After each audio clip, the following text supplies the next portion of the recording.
ደብረ ገሊላ ልደታ ማርያም ሰባቱ ሰብል ፈውስ ነው ለዓለም። መውደቅ መነሳት የለም። አሁን በጣም እግዚአብሔር የተመሰገነ ይሁን።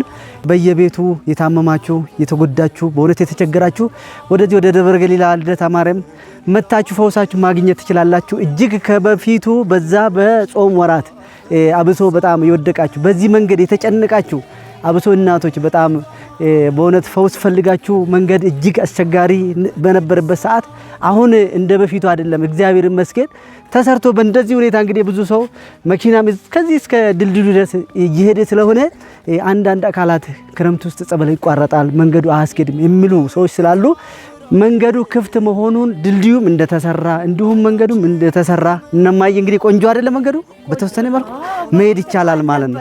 ከምንም በላይ አልነበረም። አዎ ያኔ እጅግ ከብድ ነበር፣ ከባድ ነበር እና እጅግ ደስ ይላል። እንግዲህ እናቶች በእውነት እየመሰከሩ በጣም እዚህ ደረጃ ደርሰዋል። ይሄ ሁሉ የሆነ እንግዲህ እናንተ አስተዋጽኦ ባደረጋችሁት ነገር ነውና በእውነት እግዚአብሔር አምላክ ከምንም በላይ እግዚአብሔር ይባርካችሁ ከማለት ውጪ እግዚአብሔር ይስጣችሁ ከማለት ውጪ የምንለው ነገር የለምና በእውነት ደስ ብሎናል።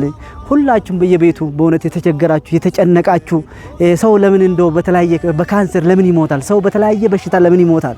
በእውነት እግዚአብሔር ነፃ ሰጥቶን ይሄን መሰለ ጸበል እንግዲህ ብዙ ሰው በደቂቃ በሽርፍራፊ ሰከንድ ውስጥ ብዙ ሰው እየተፈታበት ይገኛልና ነው ወደ ደብረ ገሊላ ልደታ ማርያም መታችሁ ሁላችሁ ፈውሳችሁን እንድታገኙ ለማለት እንወዳለን።